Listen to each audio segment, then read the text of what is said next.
I didn't find out the truth because someone felt guilty. I found out because the printer jammed.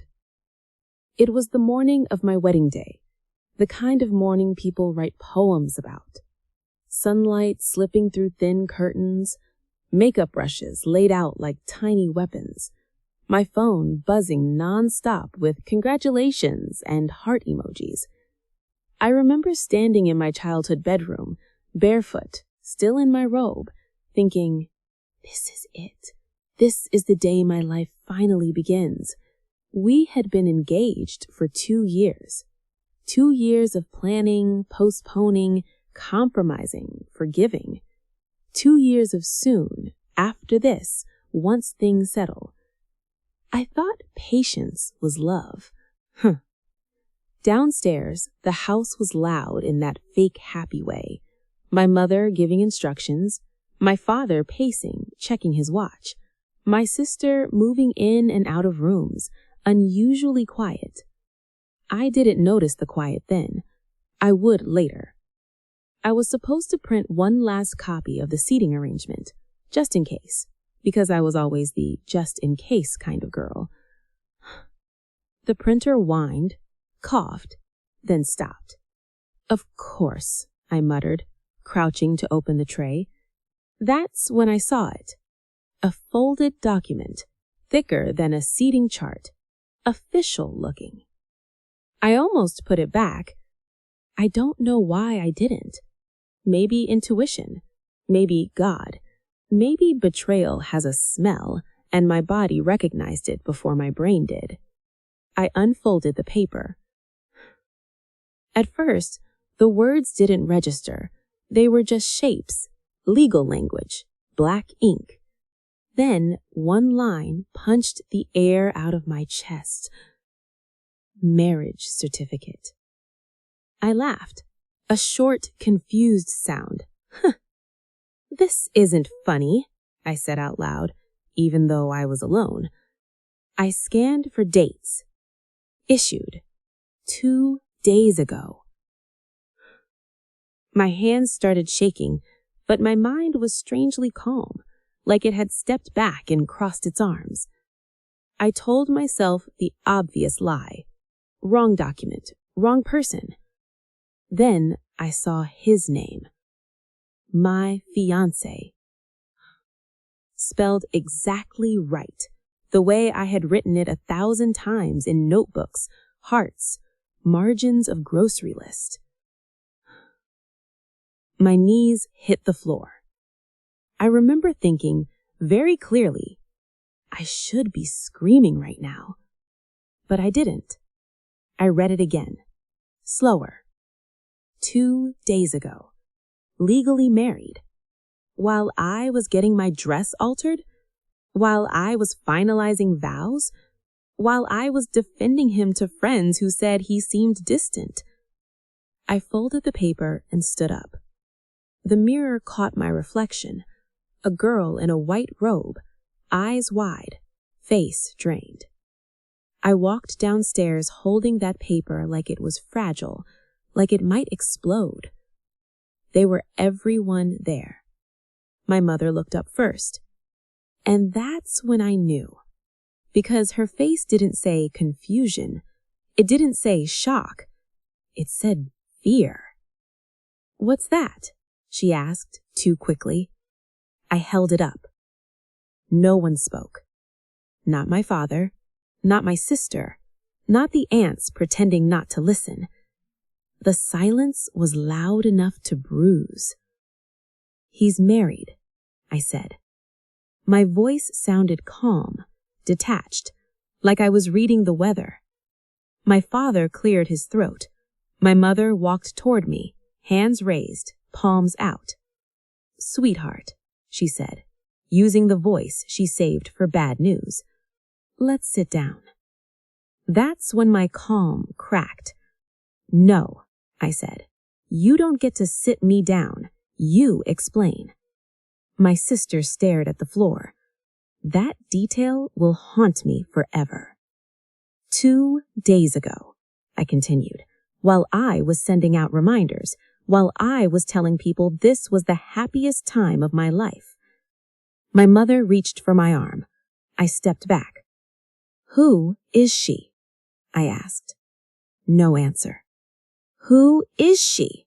I shouted. My father finally spoke. "It's complicated." I laughed, a real laugh this time, sharp and ugly. Complicated is traffic.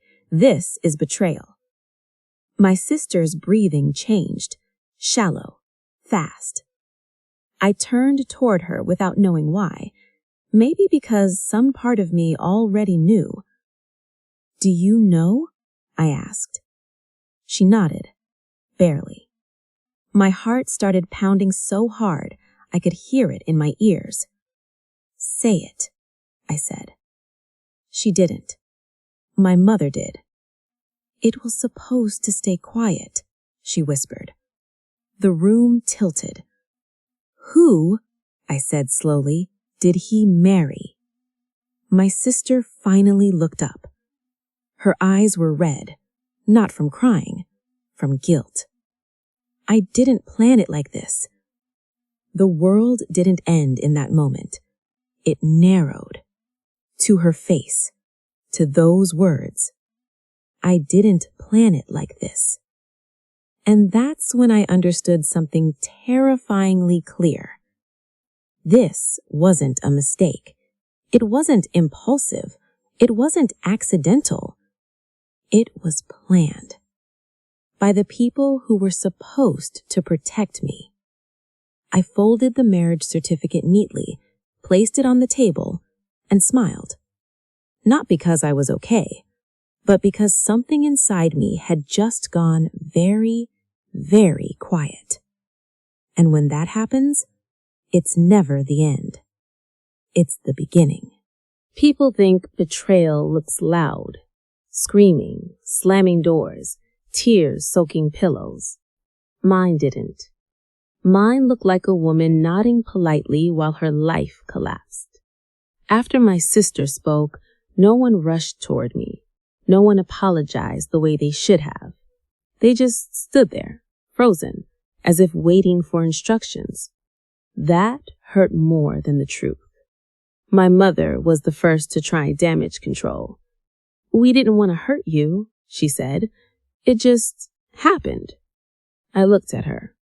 2 years of engagement, 2 days of marriage, a house full of people who knew. "And no one thought I deserved to know?" I asked. My father sighed. Actually sighed, like I was exhausting him. "He loves you both," he said. This wasn't easy for him either. That sentence rewired something in my brain. He loves you both. As if love was a shared resource, as if I was supposed to understand. I turned to my sister. She looked smaller than I'd ever seen her. Not innocent, just exposed. "When?" I asked. She hesitated. "A few months ago." Months. While I was choosing flowers? While I was telling myself his distance was stress? While she was hugging me and asking if I was nervous? "And you married him 2 days ago?" I asked, steadier than I felt. She nodded. "I found out I was pregnant," she whispered. There it was. The reason. The excuse everyone had been hiding behind. My mother rushed to fill the silence. "We didn't want to shame the family. We were going to tell you after the wedding, gently." I blinked. "After my wedding?" I repeated. "Yes," she said quickly. "You would have been married too. It would have been easier." Easier. For them. Not for the girl standing in a robe holding proof that her entire future had been negotiated without her consent. I surprised everyone by smiling. It wasn't fake. It was controlled. "Okay," I said. "I need air." No one stopped me. That hurt too. Outside, the morning was still beautiful. Birds didn't care about betrayal. The sky didn't crack open in sympathy. I walked down the street barefoot, my phone in my hand, wedding notifications still pouring in. I didn't call my fiancé. I didn't call friends. I sat on the curb and thought. That's the part they underestimated. I wasn't weak. I was observant. I replayed every conversation from the past year, the sudden delays, the secret phone calls, the way my sister defended him when I complained, the way my parents pushed me to be patient. This wasn't chaos. This was coordination. By the time I went back inside, I had made a decision. I would not scream. I would not beg. I would not cancel anything. "Where are you going?" my mother asked when she saw me change out of the robe. "To the salon. My appointment is in 30 minutes. Her eyes widened. "You're still?" "Yes," I said calmly. "I'm still going." Confusion spread across the room. "But everything," my father started. "I need time, and so do you. Let's pretend today is normal." They exchanged glances. They thought this meant forgiveness. It didn't. At the salon, people smiled at me like I was a fairy tale. "You must be so excited," the stylist said. "I am," I replied. That wasn't a lie. I just wasn't excited for the reason they thought. While they curled my hair, I texted my fiancé. "Congratulations on your wedding." 3 dots appeared, disappeared, appeared again. "Please don't do this today." I smiled at my reflection. Oh, I'm definitely doing this today. Then I made the most important call of my life, to a lawyer. I didn't explain everything. I didn't need to. I asked one question. If someone is engaged and financially tied to a person who secretly married someone else, what rights do they have? The answer was longer than I expected. By the time my makeup was done, my hands were steady. By the time I put on my dress, I was calm. When I walked back into that house, everyone went silent again. My sister avoided my eyes. My parents looked relieved. They thought I was choosing peace. They didn't realize peace was just the cover, because I had no intention of losing quietly. I was going to let them believe I was still the good daughter, the understanding sister, the heartbroken but reasonable woman. And while they relaxed, I planned. Because betrayal doesn't deserve tears. It deserves consequences. The wedding still happened. Not my wedding. The one everyone thought was mine. The venue was already paid for. The guests were already arriving. The decorations were already screaming forever. Canceling would have been easy. Walking away would have been expected. And expected behavior never scares people. I showed up. Not as a bride clinging to hope, but as a woman collecting evidence. People gasped when they saw me. White dress, calm face, steady walk. Whispers followed me like a shadow. "She looks fine. I thought something happened. Didn't you hear?" I smiled. Soft, polite, convincing. My fiancé stood near the altar. My ex, technically, but no one else knew that yet. When he saw me, his face drained of color. "You're here," he said under his breath. "Of course," I replied. "Why wouldn't I be?" He swallowed. "We need to talk."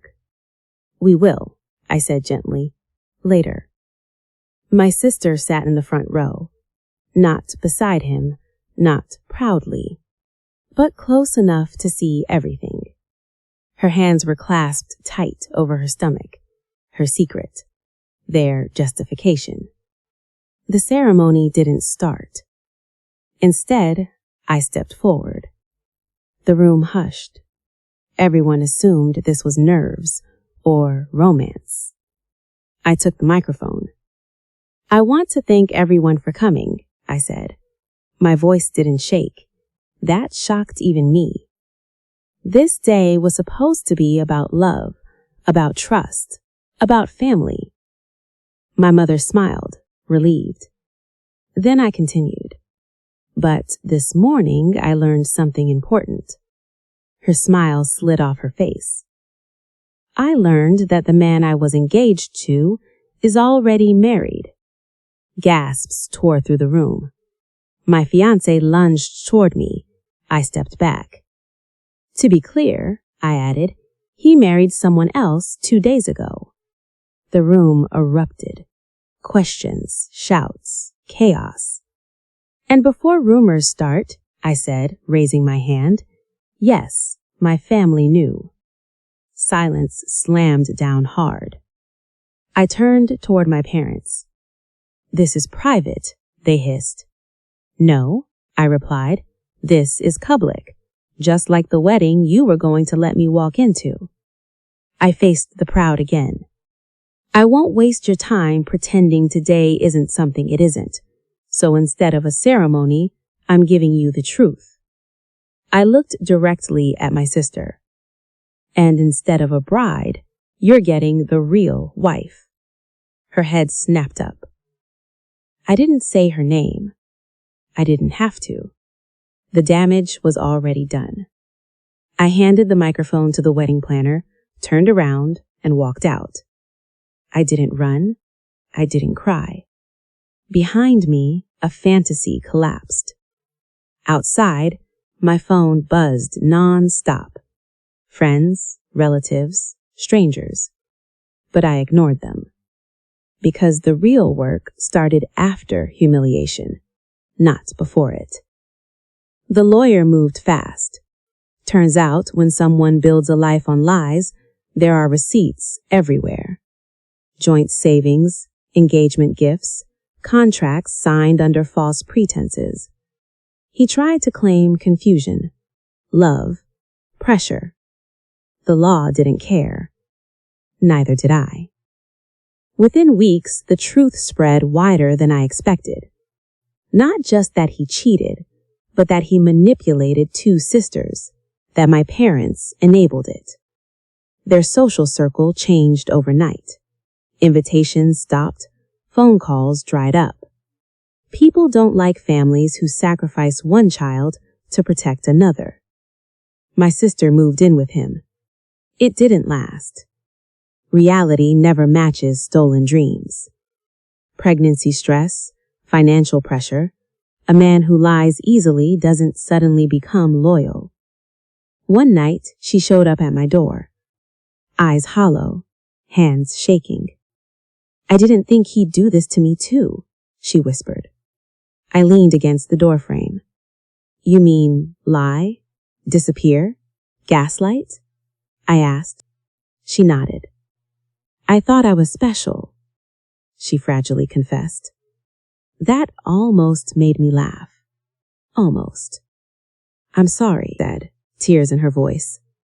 I looked at her for a long moment. Then I answered honestly. No, I said. You revealed it. I didn't invite her in. That wasn't cruelty. That was boundaries. As for my parents, they tried to fix things. Apologies, tears, excuses. But trust isn't a light switch. You don't turn it back on because the room feels dark.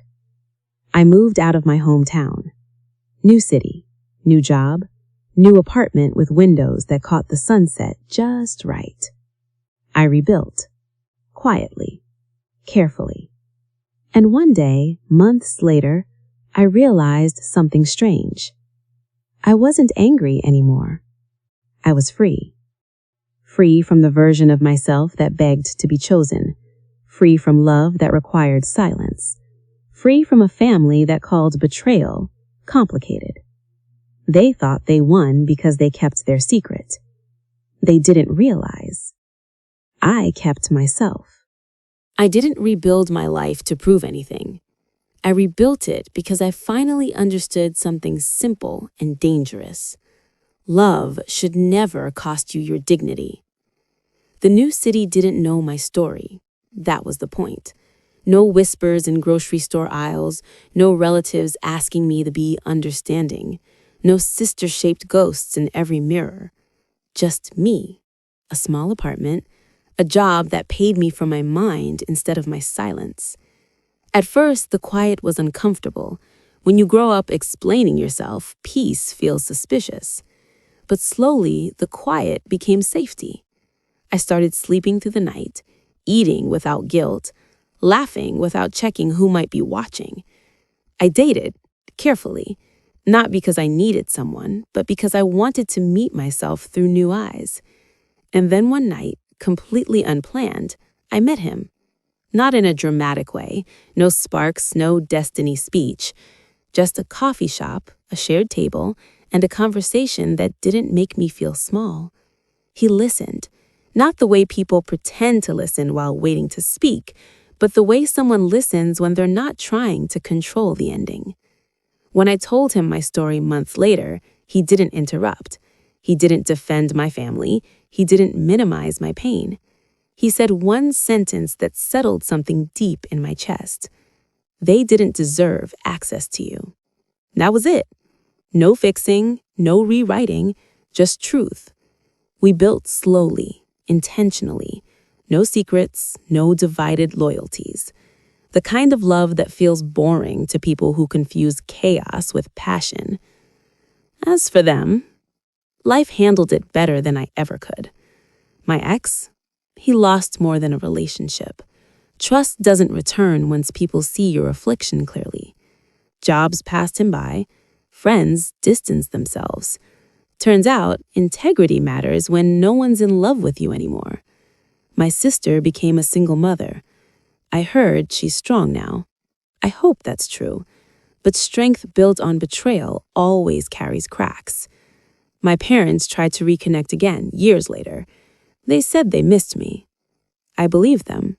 But missing someone isn't the same as respecting them. I wished them well, from a distance. And here's the part no one expects. I don't hate them.